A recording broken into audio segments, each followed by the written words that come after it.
हाँ यज्ञ वहां रखा गया है। तो मेरा आप सबसे निवेदन है, कोई भी किसी तरह से यह ना समझना कि हम राम के विरोधी हैं, हम कृष्ण के विरोधी हैं, हम हनुमान के विरोधी हैं। मैं अगर राम की, सीता की, हनुमान की मूर्ति पूजा सिखा देता तो ये कहना लोग छोड़ देते, आर्य समाज राम को नहीं मानता, आर्य समाज कृष्ण को नहीं मानता, आर्य समाज सीता को नहीं मानता, आर्य समाज हनुमान को नहीं मानता, आर्य समाज दुर्गा को नहीं मानता। ये दिमाग लोगों के अंदर से साफ कर देता।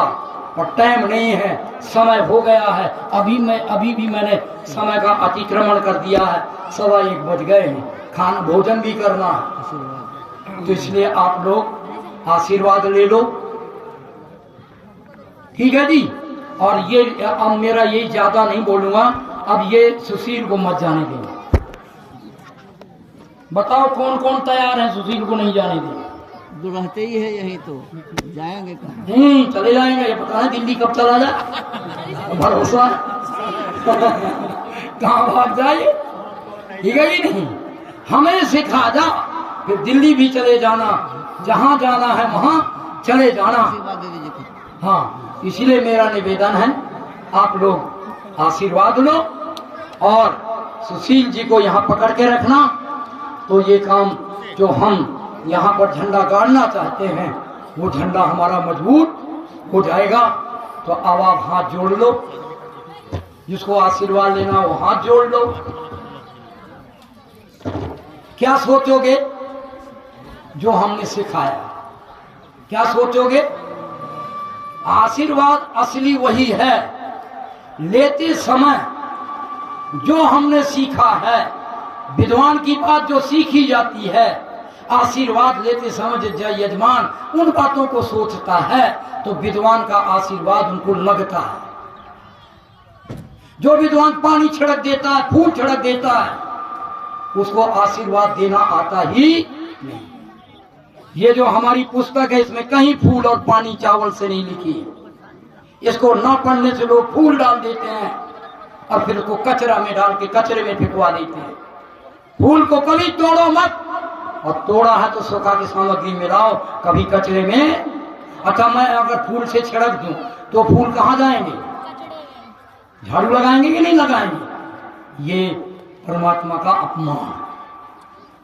परमात्मा ने सुगंधी फैलाने के लगाया था और तुमने दुर्गंधी फैलाने का काम कर दिया। इसलिए सही विद्वान वो है जो यजमान सोच रहा है, विद्वान की सारी बताई हुई बात को वो सोच रहा है, ऐसा वो सिखाता है कि उनको यजमानों को अपनी बात याद करवा देता है। और यजमान याद करके उसको सोचता है अब इसको करने में कभी आलस्य नहीं करेंगे, तो विद्वान का गारंटी से आशीर्वाद लगता है। मैं ऐसा ही आपकी बातें सिखाई, आज सबको हमारी बातें याद हो गई, ठोक ठोक करके दोबारा तिबारा चौबारा। लोग बहुत से लोग कहते हैं ये वही बात रिपीट करता रहता है। रिपीट करने का मतलब है कि मेरी बात कोई भूल। तो आप लोग हाथ जोड़ करके जो मैंने बातें बताई हैं सब आपको याद हो गई हैं। झूठ नहीं बोलेंगे, भगवान की पूजा भीतर करेंगे, देवताओं की पूजा हवन कुंड में करेंगे, और घर में जो हमारे पितर है एक दूसरे का सम्मान करेंगे। कभी एक नमस्ते करे बिना कभी बातचीत नहीं करेंगे। बड़ों को घुटना टेक करके, मत्था टेक करके हम हमेशा नमस्ते करके प्रतिज्ञा करेंगे, हम सदा आपका सम्मान, कभी अपमान। और छोटे को हमेशा बड़ा हाथ जोड़ करके सिर पर हाथ रख के सदा सम्मान करने का व्रत लेता है। ऐसा चौथा काम। और एक बताया भूतयज्ञ कि खाना किसी को दिया नहीं जाएगा जब तक 10 आहुति अग्नि को खिला करके, जब तक सबको नहीं खिला दिया जाएगा तब तक किसी को भोजन घरों में नहीं मिलेगा। और आचार्य जी ने जितनी बातें बताई हैं इनको हम करके इनका सम्मान बढ़ाएंगे और इनको किसी तरह से आलस प्रमाद से न करके इनका अपमान कभी होने नहीं देंगे। ये 5 बातें मैंने बताई हैं, आप इनको सोचिए, मेरा आशीर्वाद गारंटी से देगा। चलिए सोचिए। ओम पूर्णः सन्तु बोलना नहीं है आप सबको, आपको सोचना। यजमान सोचता है जब ही आशीर्वाद लेता लगता। जिनको देना है वो बोल देंगे, लेकिन लेना है वो बोलेंगे नहीं, सोचेंगे। ओम पूर्णाः सन्तु यजमानानां कामाः, ओम सत्याः सन्तु यजमानानां कामाः, ओम सफला भवन्तु यजमानानां कामाः, ओम सौभाग्यमस्तु, ओम शुभं भवतु, ओम स्वस्तिः, ओम स्वस्तिः, ओम स्वस्तिः। हे रक्षा करने वाले प्रभु, ये यजमानों ने ऐसी सर्दी में बड़ी भावना के साथ, बड़े हृदय के साथ आहुतियां दी हैं और बड़ी मनोकामनाएं इन्हें बनाई और संकल्प लिया है। जो जो बातें हमने वेद की सुनी है उनको पूरी तरह से लागू करेंगे, इनको करने में कभी आलस्य नहीं करेंगे। ऐसे यजमानों की हे प्रभु, आत्मा से मेरी पुकार है, इन यजमानों की अच्छी कामनाएं सब पूरी हो, सत्य हो, सफल हो। इनका सौभाग्य हर तरह से, धन धान्य से, हर प्रकार की अच्छाइयों से, हर प्रकार की आरोग्यता से इनका सदा परिवार फलता फूलता रहे। सब प्रकार के रोगों से, विघ्न बाधाओं से, सब प्रकार के दुर्गुण दुर्व्यसनों से इनके घर खाली हो जाए। ये प्रभु आपकी कृपा से ही संभव है। मैं तो आपसे केवल आत्मा से प्रार्थना कर सकता हूँ। यजमान इन कामों को करने में कभी आलस्य नहीं करेंगे। ऐसे यजमानों की कामनाएं प्रभु आप पूरी कर सकते हो। मैं तो आपको आत्मा से प्रार्थना कर रहा हूँ। मेरी ये प्रार्थना को प्रभु स्वीकार करो, स्वीकार करो, स्वीकार। अब आप खोल लो आपका आप, ये सोचते हुए आपने आशीर्वाद दिया है, निश्चित रूप से आपकी सारी मनोकामनाएं पूरी होंगे, इसमें संदेह नहीं। हवा की शांति। ओम द्यौः शान्तिरन्तरिक्षं शान्तिः पृथिवी शान्तिरापः शान्तिरोषधयः शान्तिः वनस्पतयः शान्तिर्विश्वे देवाः शान्तिर्ब्रह्म शान्तिः सर्वं शान्ति शान्तिरेव शान्ति सामा शान्तिरेधि। ओम शान्ति शान्ति शान्ति। सत्य सनातन वैदिक धर्म की, सत्य सनातन वैदिक धर्म की।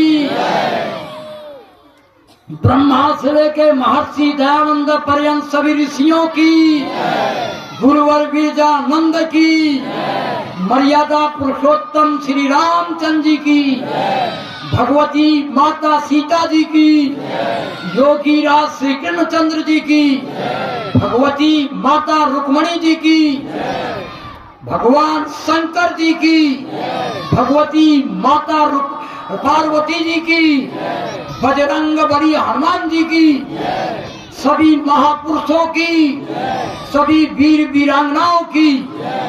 अब मैं कहूँगा अच्छे से अच्छे व्यक्ति जो ये 5 काम घर में लागू करने का संकल्प ले लेता है और कभी करने में आलस्य प्रमाद नहीं करता है, उन सबको कहा जाता है श्रेष्ठ व्यक्ति। क्या कहा जाता है? जो ये 5 काम करेगा वो सबसे ऊंचा व्यक्ति है, सबसे ऊंचे माताएं हैं।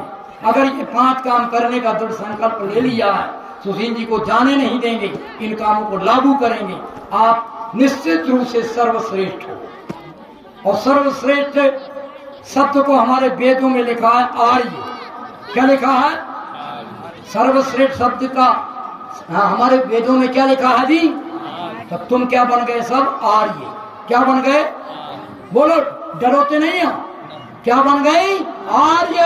जिन्होंने 5 काम करने का, जो राम के काम है, राम भी करते थे, तुमने भी व्रत ले लिया है।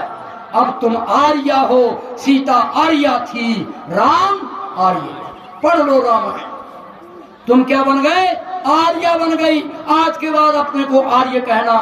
और फिर आर्यों के समूह को क्या कहा जाता? आर्य समाज। जोर से बोलो, आज सबको बोलना है। बोलो, आर्य हो कि नहीं हो? नहीं हो तो बोलना मर जा। नहीं जो नहीं है ना वो मन में कहीं बोलेगी नहीं, अंदर कहेगी ये मर जा। कौन? आर्य समाज। कौन मर जाए? और जो आर्य बन गई हो वो कहेगी अमर रहे। क्या कहेगा? अरे हमारा गांव तो बन ही गया आर्य, अब सारा बिहार आर्य बन जाए। ऐसी भावना से जोर से कहना अमर रहे। जोर से कहना आर्य समाज। लेकिन तो सारा अमर रहे, किसी ने नहीं कहा मर जाए। अब तो काम बन जाएगा। आर्य समाज, आर्य समाज हृदय से स्वीकार कर लिया। आर्य समाज वेद की ज्योति, ओम का झंडा, गौ माता का पालन हो।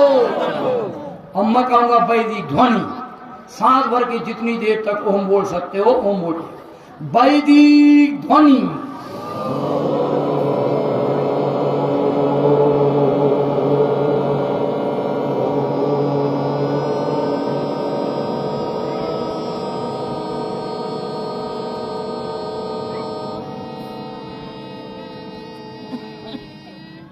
हम मत कहूंगा वैदिक अभिवादन, सबको दक्षिणा देनी है और प्रसाद लेना। ये मत समझना ये अच्छा आदमी है पैसा मांगने लग गए। पैसा की दक्षिणा नहीं मुझे चाहिए, मैं बता रहा हूं मुझे देने लग गए लोग। वैसी मेरे पास भरा पड़ा है। अब मैं काम सारे परोपकार की कर रहा हूं। अरे क्या सरकार लगा देगी मेरे प्रबंध? सरकार का काम कर रहा हूं। हम अपने देश को राम वाला देश बनाने के लिए चल पड़े हैं। एक एक नर नारी को राम और सीता बनाएंगे, तो क्यों नहीं सरकार हमारा साथ देगी? सरकार हमारा सारा प्रबंध करेगी, तो पैसा की हमें जरूरत नहीं है। आप लोग तो केवल इन कामों को करके दिखाएंगे। ऐसी भावना से नमस्ते कर लेना और प्रसाद ले देना। ये मत कहना यार हमने 10 रुपया दे दिए, किसी ने 20 दे दिए, बाबा तो लूट ले गया। 10-20 एक लुटेरा ना बना देना मुझे। ये 10-20 मत दियो जिसकी ये भावना बनती हो। बाबा तो थैला भर ले गया, दिया 10 रुपया और कहे तो थैला भर ले गया। ऐसी भावना से 10-20 मत डालिए, ठीक है कि नहीं? और प्रसाद ले दियो, नमस्ते कर दियो। और जिसकी भावना ये तो लूट ही नहीं सकता, ये तो लगाएगा। ये जो जिसके पास जाएगा ये अच्छे काम में लगाएगा। ये कभी पैसे को बर्बाद दे दियो जितना तुम्हें देना हो। चलिए अब मैं कहूंगा वैदिक अभिवादन, तो सभी को क्या कहना है? नमस्ते। नमस्ते का अर्थ होता है हम आपका सदा सम्मान रखेंगे, आपका कभी किसी तरह से सम्मान को घटने। कितनी बार कहना है? 3 बार। 3 बार में पक्का होता। अच्छा जी, आपके सब कामों को करके आपका सम्मान बढ़ाएंगे, आपके सम्मान को घटने। ऐसे भावना से आप हमें नमस्ते कर दो 3 बार। करोगे कि नहीं करोगे? जोर से बोलियो नमस्ते जी। क्या बोलोगे? जोर से बोलना पड़ेगा, अभी नहीं। मैं जब कहूं हाथ जोड़ लो, जोर से बोलना। मैं कहूंगा वैदिक अभिवादन, जोर से 3 बार कहना। आपका सम्मान घटने नहीं देंगे, आपका सम्मान बढ़ाएंगे। ऐसी भावना से कहना 3 बार। वैदिक अभिवादन। नमस्ते जी, नमस्ते। एक बार नहीं हो गई, 3 बार बोला ना। 3 बार नहीं बोले, 3 बार कहना जोर से। नमस्ते जी, नमस्ते जी। अभी नहीं, जब बोलूंगा जब थोड़ी देर में फुक हो गई। जोर से वैदिक अभिवादन। नमस्ते जी, नमस्ते जी। अब आया कि मेरा सम्मान बढ़ाएंगे। अब कोई सम्मान। धन्यवाद।